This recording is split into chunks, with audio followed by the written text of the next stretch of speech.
spent years building my company from nothing. Most people saw the success. Nobody saw the sacrifices. Congratulations, Ethan. Another huge contract. You're becoming impossible to compete with. I heard those words every day. Some people meant them. Most didn't. Success attracted attention, jealousy, and fake friendships. That was exactly why I kept the most important part of my life hidden. Olivia. Nobody knew about her. Not publicly. Not online. Not even most of my friends. One evening, I sat across from her in a quiet restaurant. "Do you ever wish we could tell everyone?" I asked. She smiled softly. "Sometimes." "Then why don't we?" She reached across the table and squeezed my hand. "Because people ruin beautiful things." I laughed. "That's dramatic." "I'm serious." Her eyes stayed on mine. "You work too hard to build your life. The second people know about us, they'll have opinions." "I don't care about opinions." "I do." "Why?" "Because I want something that's ours." I smiled. "Just ours. Just ours." I believed every word. The next morning, I walked into my office. Daniel was already waiting. "There he is." I dropped my bag beside my desk. "What's the emergency?" "The investors approved everything." I grinned. "Seriously?" "Seriously." We shook hands. Daniel had been my best friend since childhood. If someone had asked me who I trusted most, his name would have been first. "We should celebrate," he said. "We will. Tonight. I already have plans." He smirked. "Secret girlfriend?" I laughed. "You'll never stop asking, will you?" "Never." "Then you'll never get an answer." Daniel raised his hands dramatically. "One day I'll find out." "No chance." A knock interrupted us. Grace stepped inside carrying a tablet. "You have a meeting in 15 minutes. I groaned. "Already?" "You approved the schedule." "I regret that decision." Grace rolled her eyes. Every day. She had worked with me for 3 years. Smart. Reliable. Brutally honest. Sometimes too honest. As Daniel left, Grace glanced at me. "You look happy." "I am." "Olivia?" I smiled. "Olivia." Grace shook her head. "I still can't believe nobody knows about her." "That's the point." "You're planning to keep her hidden forever?" "Of course not." "When?" I looked toward the window. "Soon." That answer stayed in my mind all day. Soon. That evening I met Olivia at our favorite coffee shop. She noticed my expression immediately. "What are you thinking about?" "The future." "That sounds dangerous." I laughed. "It probably is." She tilted her head. "Ethan?" "Yeah. You know I love you, right?" The question surprised me. "Of course." "Good." She smiled. "I just wanted to hear you say it." I reached for her hand. "I love you too." For a moment, everything felt perfect. A week later, I asked Olivia to take a drive with me. "Where are we going?" she asked. "It's a surprise." "I hate surprises."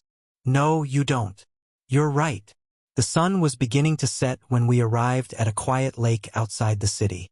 The water reflected orange and gold light. Olivia looked around. "It's beautiful." I felt my heart pounding. Suddenly, every prepared word disappeared. She noticed. "Ethan?" I took a deep breath.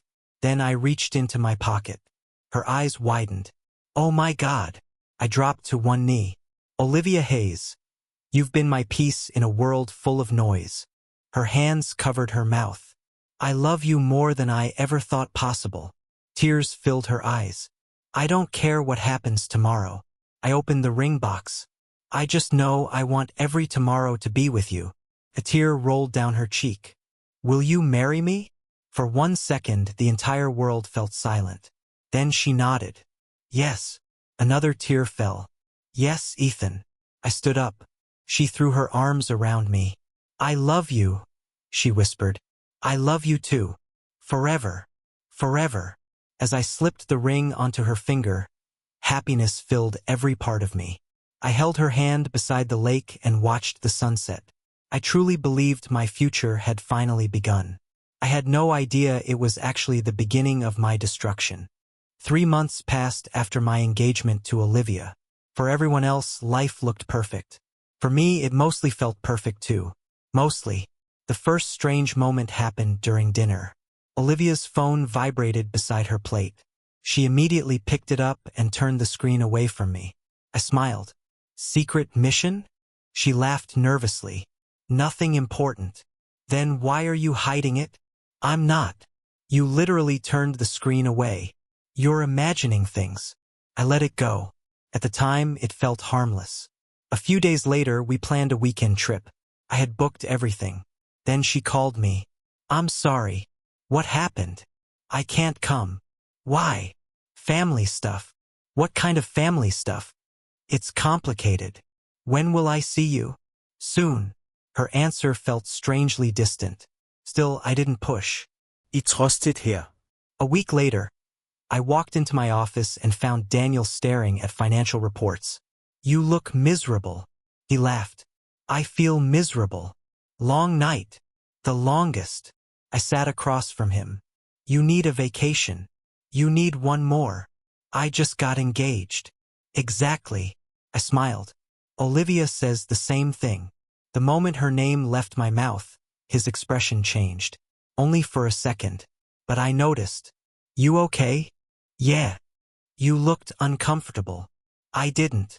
Daniel. He sighed. I'm fine. The conversation moved on, but the reaction stayed in my mind. That afternoon, Grace entered my office carrying several folders. You skipped lunch. I know. You promised me you would stop doing that. I lied. She placed the folders on my desk. How are things with Olivia? Great. She hesitated. That alone caught my attention. What? Nothing. Grace. She crossed her arms. I don't want to start drama. Then don't. I'm serious. I leaned back. Say it. She looked directly at me. Something feels wrong. I laughed. That's your big concern? Yes. Based on what? I don't know. I frowned. That's not helpful. I know. Then why say it? Because my instincts are usually right. I shook my head. Olivia loves me. I'm not saying she doesn't. Then what are you saying? I'm saying something feels off. I immediately defended Olivia. You're overthinking. Maybe. You barely know her. Grace sighed. I hope I'm wrong. So do I. At the time, I truly believed she was wrong. A few days later, my older brother Nathan invited me to dinner. The moment I sat down, he pointed a fork at me. I have a question. That's dangerous. Why has nobody met your fiancée? I groaned. Not this again. I'm serious. You know she values privacy. Ethan. What? You've been engaged for months. So nobody has officially met her. I shrugged. You'll meet her soon. You always say that. Because it's true. Nathan studied me carefully. You trust her completely, don't you? Of course. He nodded slowly. That response should have reassured him. Instead, he looked concerned.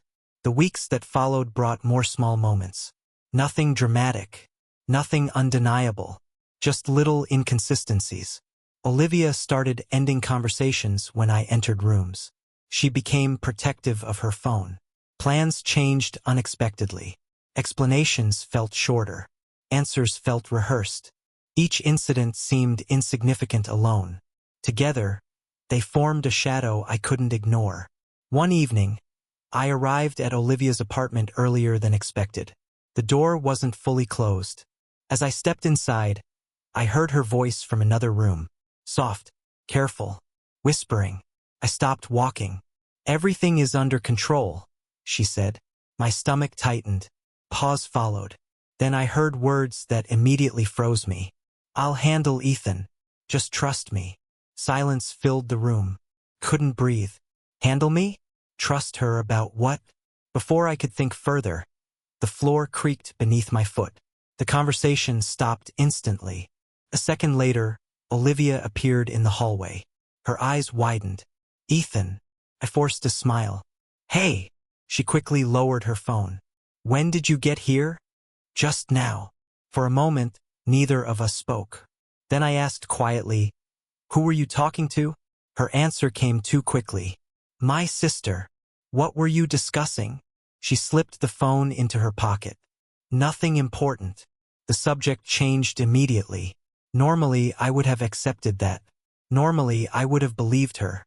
But as I stood there watching her smile, something unfamiliar settled inside me. For the first time since I met Olivia, I felt afraid. After hearing Olivia's phone conversation, I told myself not to overreact. Maybe there was an innocent explanation. Maybe I was being paranoid. Maybe everyone else was right and stress was affecting my judgment. But the doubt refused to disappear. For the first time, I started paying attention to details I had ignored before. A few days later, Olivia called me during lunch. "Hey," she said. "Hey, I won't be available tonight." "Why?" "I'm visiting Victoria." Her answer came immediately. Too immediately. "Everything okay?" "Yeah. My sister just needs to talk." "For how long?" "I don't know." I forced a smile she couldn't see. "Tell her I said hello." "I will." After the call ended, I sat quietly. Something felt wrong. By evening, I had made a decision I never thought I would make. I was going to follow her. The thought alone made me feel guilty. I loved her. I trusted her. At least I wanted to. But trust wasn't supposed to feel this fragile. I parked across the street from her apartment and waited. 20 minutes later, Olivia walked outside. She got into her car. I followed from a distance. "Please let me be wrong," I whispered. The city lights blurred past my windshield. Then Olivia made a turn I didn't expect. Victoria lived across town. This road led somewhere completely different. My grip tightened on the steering wheel. "Where are you going?" 10 minutes later, I got my answer. A luxury hotel. My stomach dropped. I watched Olivia park and walk toward the entrance. She didn't hesitate. She didn't look confused. She walked in like she knew exactly where she was going. I stared at the building. "No." The word escaped my mouth before I realized it. No, no, no. Maybe she was meeting someone. Maybe Victoria was inside. Maybe a familiar car pulled into the parking lot. Every hopeful explanation died instantly. Daniel stepped out. For a second, I genuinely thought I was imagining things. I blinked, looked again. It was him, my best friend, my business partner, the man I trusted more than almost anyone. I watched him enter the same hotel. My heart nearly stopped.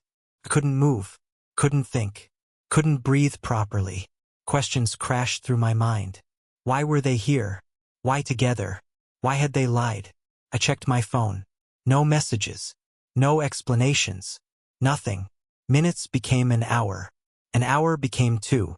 I sat alone in my car staring at the entrance. Every possible scenario felt worse than the last. Maybe they were discussing business. Maybe they accidentally met. Maybe the doors opened. I immediately sat forward. Olivia walked outside. Daniel followed. Then my stomach twisted. They were laughing. Not nervous. Not uncomfortable. Comfortable. Relaxed. Close. Like people who enjoyed being together. Daniel said something. Olivia laughed again. He touched her shoulder. She didn't move away. I felt sick. Neither of them noticed me. They eventually went their separate ways. I remained frozen in my seat long after both cars disappeared. That night, I barely slept. The next morning, I went straight to Daniel's office. He looked surprised when I entered. "Ethan, we need to talk." His expression changed slightly. "Okay." I closed the door. "Were you at the Grand Regent Hotel last night?" His eyes narrowed. "What? The hotel? What about it? Were you there?" A long pause followed. Then he laughed. "Is that what this is about? Answer me." "Yes." My chest tightened. "Why?" "A client meeting." "With Olivia?" The smile vanished. "What are you implying?" "I saw you." His jaw clenched. "You followed her?" "I asked a question. And I'm answering." He stood up. "There is nothing going on." "You expect me to believe that?" "Because it's true." "You both lied." "No. You said nothing happened." "Nothing happened." The certainty in his voice made me question myself. By afternoon, Olivia called. "Did you confront Daniel?" I froze. "How did you know?" "He told me." Her voice sounded furious. "Ethan, what is wrong with you? I saw both of you at the hotel. And you told me you were visiting Victoria. So now you're tracking me?" I was worried. "No," she interrupted me. "You didn't trust me." I struggled to respond. "Olivia, this is controlling." The word hit me hard. "What? You heard me. I'm controlling because I was concerned? You're controlling because you're acting like I need permission to go somewhere. That's not fair. Neither is being followed." Silence filled the call. Finally, I spoke. "I'm sorry." She exhaled slowly. "Good." The conversation ended soon afterward. I should have felt relieved. Instead, I felt hollow. I had apologized. Daniel denied everything. Olivia was angry. The situation was supposedly resolved. Yet as I sat alone in my office, something inside me began to crack. For the first time, trust felt heavier than doubt. For days after the hotel incident, I tried convincing myself that everything was normal. It didn't work. The questions kept growing. Every answer created new doubts. Then, on a rainy Tuesday afternoon, my phone rang. The number was unfamiliar. I answered anyway. "Hello." A woman hesitated before speaking. "Ethan?" "Yes." "This is Victoria." I sat upright immediately. "Olivia's sister." "Victoria, I need to talk to you." My stomach tightened. "About what?" "Not over the phone." Her voice sounded nervous. "Can we meet?" "Why?" "Because you deserve the truth." The call ended 20 minutes later. I spent the entire drive wondering what that sentence meant. You deserve the truth. The words echoed in my head. When I arrived at the cafe, Victoria was already waiting. She looked exhausted. The moment I sat down, she spoke. "Thank you for coming. You said I deserved the truth." "I did." "Then tell me." She stared at her coffee. For several seconds, neither of us spoke. Finally, she looked up. "What I'm about to say is going to hurt." My heartbeat quickened. "Just say it." She nodded slowly. "Olivia's relationship with you didn't happen by accident." I frowned. "What does that mean?" "It means she met you for a reason." I laughed uneasily. "Everybody meets someone for a reason." "Ethan." Her voice cracked slightly. "I'm serious." The smile disappeared from my face. "Explain." She took a deep breath. "Years ago, my father lost a large amount of money." I remained silent. "The loss happened after a business decision connected to your company." "My company?" "Yes." I shook my head. "That doesn't make sense." "It doesn't matter whether it was fair." "What are you saying?" "I'm saying my father blamed your family." The room suddenly felt smaller. Victoria continued carefully. "He became obsessed." "Obsessed with what?" "Making someone pay." I stared at her. "No. I wish I was wrong." "No." "He talked about your family for years." I pushed my chair back slightly. "This is ridiculous. Please listen." "I'm listening." "Then hear all of it." My chest tightened. She lowered her voice. "Olivia was encouraged to get close to you." Every sound around me disappeared. "What?" "My father thought it would give him access to information." I couldn't process the words. "No. It started as a plan." "No. Ethan." "No." My voice came out louder than intended. People glanced toward our table. I didn't care. "You're lying." "I wish I were." "Olivia loves me." Victoria looked away. "That's what makes this harder." I froze. "What does that mean?" She rubbed her eyes. "I think she eventually did love you." The statement hit me almost as hard as the first one. "What?" "I think her feelings became real." "Then none of this makes sense." "It does." "How?" "Because she never completely abandoned the original plan." Silence followed. I stared at her. She stared back. Neither of us moved. Finally, I shook my head. "No." Victoria opened her purse. "What are you doing?" "I knew you wouldn't believe me." "Because there's nothing to believe." Without answering, she placed several printed pages on the table. Then she unlocked her phone. My stomach dropped. Victoria, look. I don't want to. You need to. Slowly, I looked down. Messages, dates, conversations. Some were between Olivia and Richard. Others included references to me, to my company, to private details Olivia should never have discussed. I grabbed one page. My hands were shaking. These aren't real. They are. No, they are. I scanned another message. Then another. Each one felt like a knife. One sentence caught my attention immediately. Everything is going according to plan. My vision blurred. Please tell me this is fake. Victoria's eyes filled with tears. I can't. I kept reading. Every page destroyed another memory. Every message poisoned another moment I thought was real. The first date, the first kiss, the engagement. All of it suddenly felt different. All of it felt contaminated. I leaned back and closed my eyes. This can't be happening. I'm sorry. Why are you telling me now? Because it's gone too far. I opened my eyes. Does Olivia know you're here? No. Will she be angry? Probably. I laughed bitterly. At least someone will be honest with me. Victoria looked devastated. I gathered the documents slowly. The evidence was impossible to ignore. For months I had defended Olivia, defended Daniel, defended everyone. Now I couldn't even defend my own memories. As I left the cafe carrying the papers, one terrible realization followed me into the rain. My entire relationship suddenly felt like a lie. I spent 3 hours staring at the documents Victoria had given me. 3 hours hoping I would find a mistake. 3 hours searching for proof that everything was a misunderstanding. I found nothing. Every message looked real. Every date matched. Every excuse Olivia had given me suddenly connected to something darker. By evening, I couldn't sit still anymore. I grabbed the documents and drove to Olivia's apartment. When she opened the door, she smiled. That smile almost broke me. Hey! I stepped inside. We need to talk. Her smile faded. Ethan? I placed the papers on the table. Immediately, her face lost color. Neither of us spoke. Finally, I asked the question that had been tearing me apart. What was real? Silence. I stared at her. She stared at the documents. What was real? I asked again. Still nothing. My chest felt tight. Look at me. Slowly, she raised her eyes. I could see fear, guilt, regret, but not denial. That hurt most.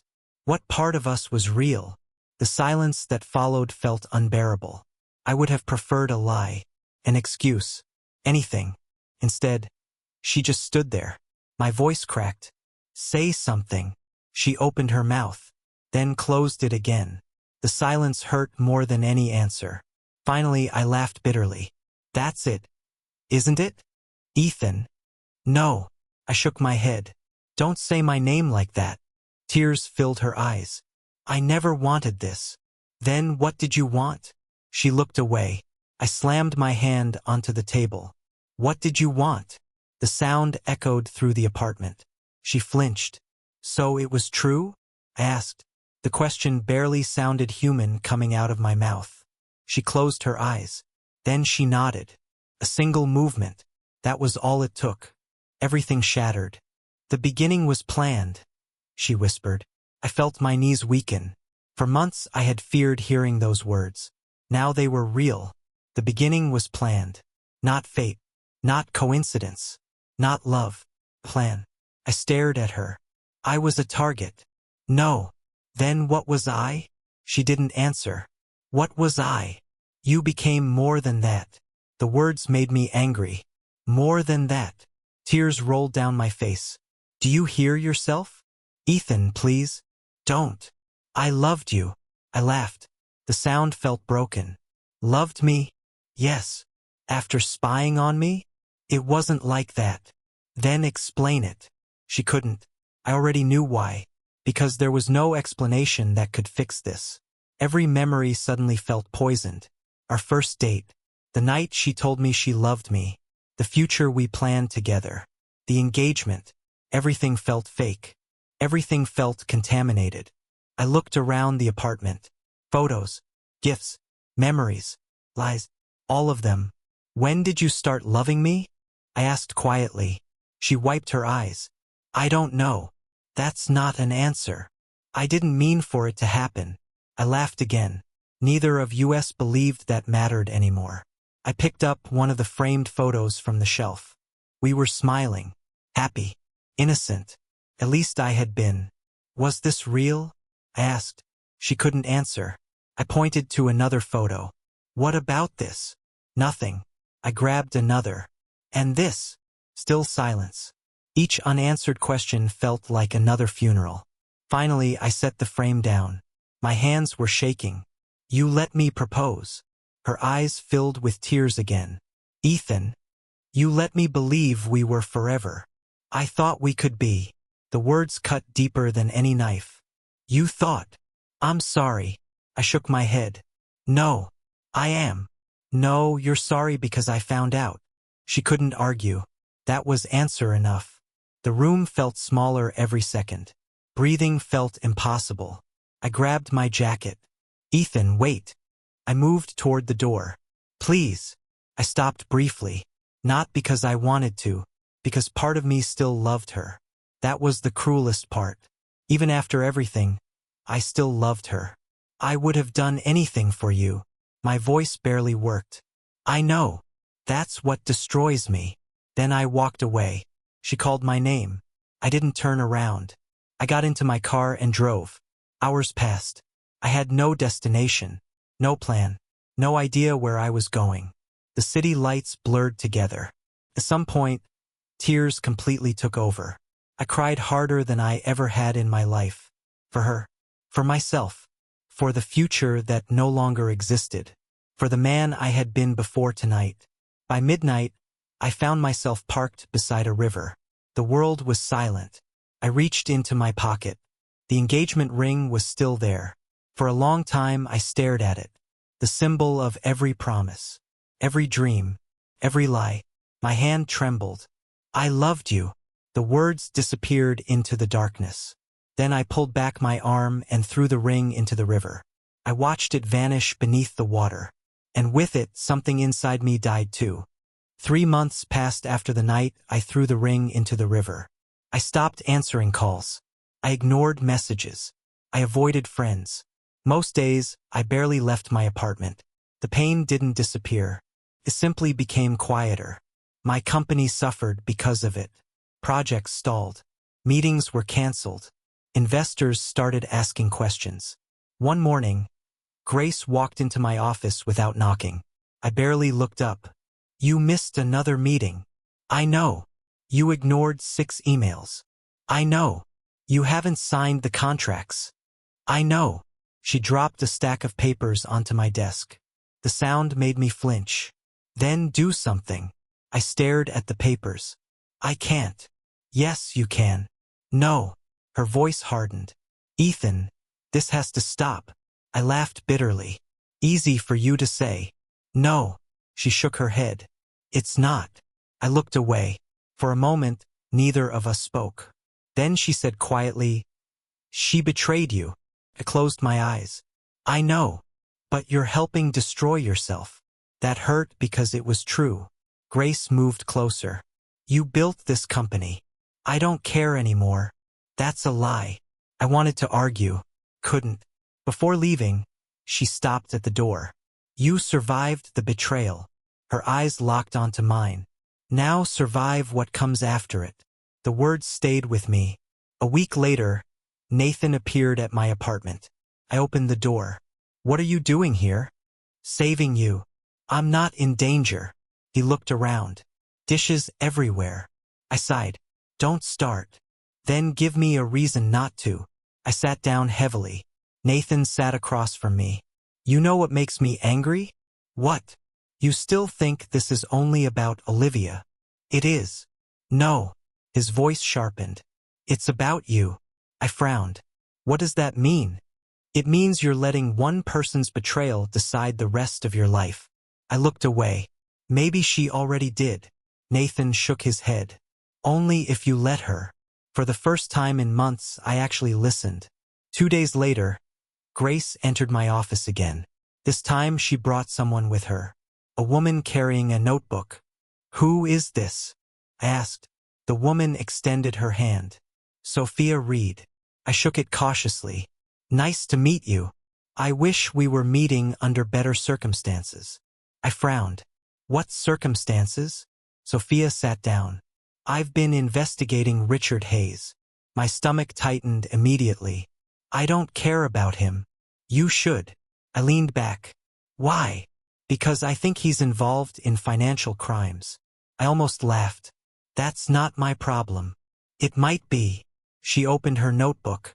"I'm finding connections between several companies." I shrugged. "Good luck." Sophia didn't move. "Your company appears in some of those connections." That got my attention. "What?" She slid several documents across the desk. I scanned them quickly. Names, transactions, transfers. First, none of it meant anything. Then I noticed something familiar. My heartbeat quickened. "Where did you get this?" "Public records." I stared at one specific page. "No." Sophia nodded. "You recognize it." I did. The authorization code belonged to my company. My company. I grabbed another document. Then another. Each one felt worse. Finally, I found the names. Olivia. Daniel. I froze. "What is this?" Sophia answered carefully. "It appears sensitive company information was transferred." I looked up. "Transferred where?" "To organizations connected to Richard Hayes." The room became silent. For months, I had believed the betrayal was personal. Now it looked professional too. Financial. Strategic. Deliberate. I felt sick. "They wouldn't." Sophia remained calm. "The documents suggest otherwise." I read everything again. The evidence was impossible to ignore. Private information. Internal records. Protected data. Someone had helped move it. Someone I trusted. I looked at Grace. She looked devastated. I looked at Nathan, who had arrived earlier for lunch. His expression was grim. Finally, I leaned back in my chair. What do I do now? Nobody answered immediately, because everyone knew the real question wasn't about the documents. It was about my future. I had a choice. Stay broken. Stay angry. Stay trapped in the worst night of my life. Or fight back. For months, grief had controlled every decision. For months, betrayal had defined me. Not anymore. I gathered the documents and stood up. Grace smiled slightly. Nathan nodded. Sophia closed her notebook. I took a deep breath. Then I spoke words I hadn't believed I would ever say again. Let's find the truth. For the first time since Olivia betrayed me, I chose action instead of pain. The moment I decided to fight back, everything started moving fast. Not emotionally. Legally, professionally, strategically. For the first time in months, my days had purpose again. One morning, I sat inside a conference room with Sophia and a lawyer she trusted. "This is Michael Dawson," Sophia said. Michael extended his hand. "Ethan." "Michael." He opened a thick folder. "I've reviewed the documents." And his expression remained serious. "You have a much bigger problem than stolen information." My stomach tightened. "What do you mean?" Michael slid several pages across the table. "These transactions are connected." I studied them carefully. "They all lead back to Richard Hayes." Michael nodded. "Exactly." Sophia leaned forward. "And we've only scratched the surface." For the next several weeks, we worked almost every day. The more records we uncovered, the worse everything looked. One afternoon, Michael pointed toward a spreadsheet. "Look at these dates." I examined them. "What about them?" "They match internal transfers from your company." My jaw tightened. "Daniel." "Most likely." Sophia opened another file. "Not likely." She pointed to a signature. "Definitely." I stared at the page. Daniel's name sat there. Clear. Undeniable. I felt angry. Not heartbroken. Not devastated. Just angry. Michael noticed. "You okay?" "No." "Good." I looked at him. "Good. You should be angry." His voice hardened. Someone abused your trust. For once, I agreed. A month later, the evidence became overwhelming. Hidden accounts, fake contracts, shell companies, fraud everywhere. Richard Hayes had spent years building an empire. Now that empire was beginning to crack. One evening, Sophia entered my office carrying fresh documents. "You need to see this." I looked up. What happened? The investigation expanded. My pulse quickened. "Officially," she smiled. "Officially." I stood immediately. "You're serious?" "Very." Government investigators had started reviewing the evidence. Financial regulators became involved. News outlets began asking questions. The truth was finally reaching daylight. Nathan called me that night. "You saw the news?" "I did." He laughed. "Richard must be panicking." For the first time in months, I smiled. "Probably." "How does it feel?" I thought carefully before answering. "Different than I expected." "What does that mean?" "I'm not enjoying it." Nathan paused. "Good." "Why good?" "Because you're not doing this for revenge." He was right. That was the strange part. I never chased revenge. I never created lies. I never manipulated anyone. I simply revealed the truth. The consequences belonged to them, not me. As the investigation grew, Olivia started contacting me constantly. The first message arrived late at night. "Please call me." I ignored it. The second arrived the next morning. "We need to talk." Ignored. Then another. And another. Soon there were dozens. "Ethan, please. It's important. Please answer. Can we meet?" I read every message. I responded to none. One afternoon, Grace entered my office carrying coffee. "She contacted you again?" I nodded. "How many times now?" I stopped counting. Grace sat down. "What are you going to do?" "Nothing." "Nothing?" I already spent months listening. I looked toward the window. Now I'm listening to facts. Grace smiled slightly. "That's progress." A week later, Daniel finally called. I almost didn't answer. Almost. The moment I picked up, he spoke. "Ethan, what do you want?" A long silence followed. Then he sighed. "We need to discuss this." "No. Ethan. No. You don't understand." I laughed. "Actually, I do." His voice sharpened. "You're making a mistake." The statement amazed me. "I'm making a mistake?" "Yes." I ended the call. Immediately. No anger. No argument. No explanation. Just silence. For years, they had controlled every conversation. Every secret. Every piece of information. Not anymore. The balance of power had changed completely. The people who once manipulated me now spent their days reacting. Explaining. Defending. Hiding. Meanwhile, I focused on facts. More evidence surfaced every week. More witnesses came forward. More lies collapsed. One evening, Michael reviewed the latest reports. Then he looked at me. "You realize what's happening?" "What?" "They're losing control." For a moment, I thought about Olivia, Daniel, Richard, the people who once seemed untouchable. Then I remembered the fear I had carried for months. The confusion, the heartbreak, the helplessness. Those feelings belonged to them now. And for the first time since everything began, I wasn't the one afraid. I met Olivia at the Riverside Cafe because she said she wanted to talk face to face. When she arrived, I noticed her eyes were red and she looked exhausted. She said, "Ethan, I can't sleep anymore thinking about everything." I said, "Then why did you do it, Olivia?" She whispered, "I never meant to hurt you, I swear." I asked, "Was any of it real?" She said, "Yes, but not the way you think." My chest tightened and I felt like I was losing my breath. I said, "Start from the beginning, no more lies." She said, "It started as a plan. My father wanted revenge on your company." I said, "So I was just part of a game." She said, "At first yes, but then I couldn't stop myself from loving you." I looked at her and felt everything I believed collapse inside me. I said, "You used me, Olivia." She said, "I know, and I hate myself for it." I said, "Then why are you here?" She said, "Because I need you to forgive me." I felt anger and love fighting inside me like a storm. I said, "I still love you, but I can't trust you." She said, "Then give me a chance to fix it." I shook my head, knowing some things can't be repaired. I said, you didn't just break my heart, you broke my life. She said I would undo everything if I could. She cried and I stayed silent for a long time. I said, some things can't be undone, Olivia. She said, so this is goodbye. I said yes. I walked away feeling both broken and finally free. She said, Ethan, please don't walk away like this. I stopped but didn't turn around. She said, we can still fix everything. I said, you can't fix betrayal with words. She said, I know, but I love you.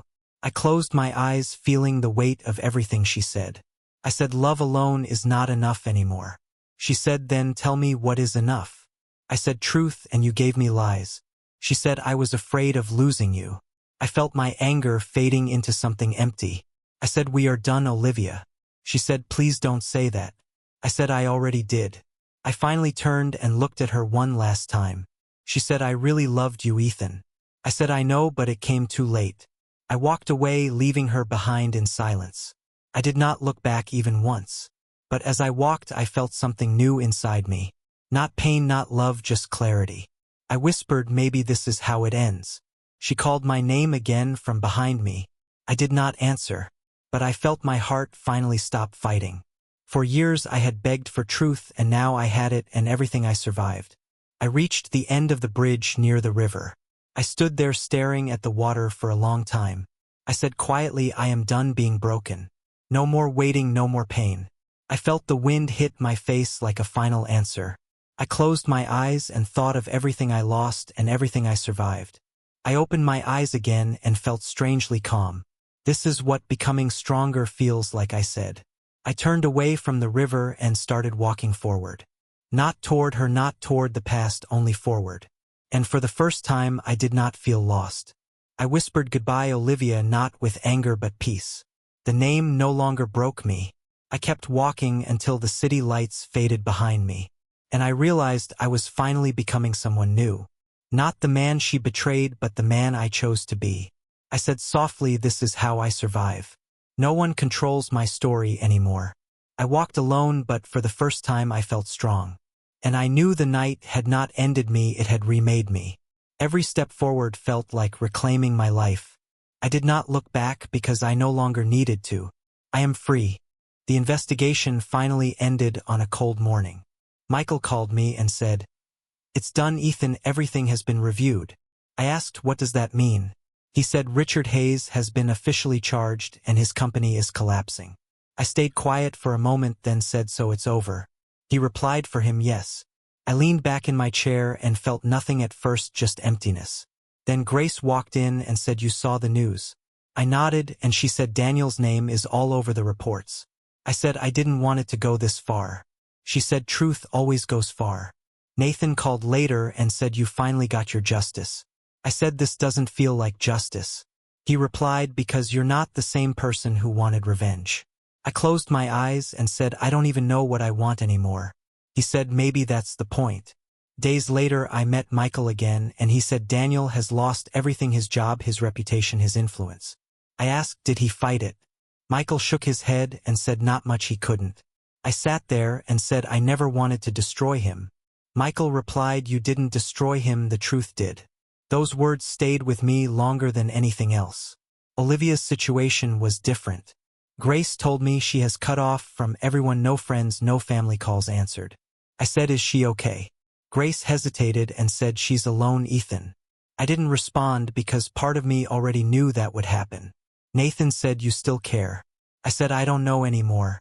He said, that's your answer. My company slowly started recovering. Investors returned cautiously and employees started believing again.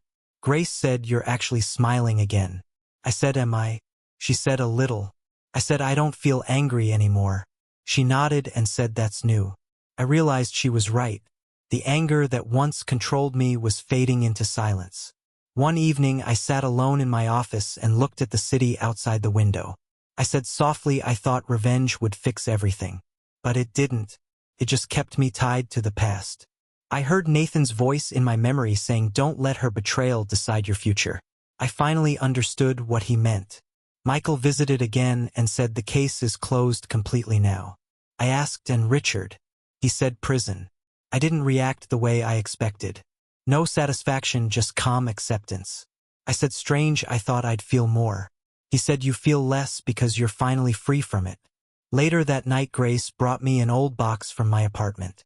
She said, you should decide what to do with this. I opened it slowly. Inside were photos, letters, and small things from before everything broke. I held a picture of Olivia and me smiling like nothing could ever go wrong. My hands shook slightly and Grace said, you don't have to keep it. I said, I know. I sat alone for a long time staring at everything inside the box. I said, I don't hate her anymore. Grace asked, then what do you feel? I thought carefully and said, nothing that controls me. She smiled softly and said, that's progress. I closed the box slowly and placed it beside me. I said goodbye to everything I thought I needed. Grace nodded and said, finally. I stood up and looked out the window one last time. I said, I didn't win by destroying them, I won by surviving them. Nathan called and said, you sound different. I said, I am different. He laughed and said, good. As I turned off the office lights, I felt something I hadn't felt in years. Peace. Not from revenge, not from anger, but from letting go. I whispered, maybe karma isn't about watching others fall. Maybe it's about rising above them. I walked out of the room and didn't look back. A year passed without me noticing how quietly life can change. I stood in my office one morning and Grace said, you've been smiling more lately.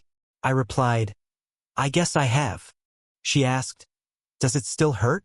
I paused and said, not the same way anymore. Nathan called later and said, you sound like yourself again. I told him, maybe I finally found myself again. The wounds were still there, but they no longer controlled my decisions. I didn't wake up thinking about Olivia anymore. I didn't replay betrayal in my head like before. I just lived. One day, I joined a charity project that helped rebuild small communities. Grace introduced me to the team and said, he's different now. I replied, I just wanted to do something that matters. One of the volunteers smiled and said, that's exactly why we needed you. That's where I met Emma Collins. She looked at me and said, you don't talk much about yourself. I answered, there's not much to say. She laughed softly and said, everyone has a story. I replied, some stories are better left in the past. We worked together for weeks. She never asked too many questions. She just said, I like honesty. Nothing else matters to me. I told her, then we'll get along just fine. Unlike before, nothing around her felt hidden. No secrets. No manipulation. No silence that meant danger. Just simple conversations. One evening after work, she sat beside me and said, you carry something heavy. I looked at the sunset and said, everyone carries something. She replied, but yours feels different. I stayed quiet for a moment, then said, I was betrayed by someone I loved. She nodded and said, do you still think about her? I answered honestly, not like I used to, but I remember everything. She asked gently, does it still hurt? I looked at the horizon and said, it used to control me. Now it just exists. Emma said, that sounds like healing. I smiled slightly and replied, I never thought I'd get here. We sat in silence for a while. Then she said, do you regret trusting her? I shook my head and said, no. I regret losing myself because of it. She looked at me and said, you don't seem lost anymore. I answered, I'm not. Later that evening, she asked, what did that betrayal take from you? I thought for a long moment and said, time, peace, and the version of me who believed everything would always stay safe. She said softly, and what did it give you? I looked at her and replied, strength I didn't know I had. Days turned into months working together. Trust felt different now. Not blind, not fragile, real. One evening, as we finished a project, she said, do you ever wish things had been different? I answered, I used to. Now I just wish I learned faster. She smiled and said, that sounds like wisdom. I replied, it sounds like survival. As the sun set one evening, I stood alone for a moment and thought about everything. Grace's words, Nathan's voice, Sophia's truth, Michael's logic, Emma's honesty. I said quietly, Olivia changed everything. I paused and added, but she didn't end me. Emma walked up beside me and said, "What happens next?" I looked at the sky and replied, "Whatever I choose." For the first time, I believed it. The past didn't disappear, but it no longer owned me. I understood something simple and powerful. Betrayal can break you, but it can also rebuild you if you don't let it define your ending. I looked at Emma and said, "I think I'm finally okay." She smiled and said, "I can see that." As the sun disappeared behind the horizon, I realized my story wasn't about what I lost anymore. It was about what I became. And for the first time in a long time, I was at peace.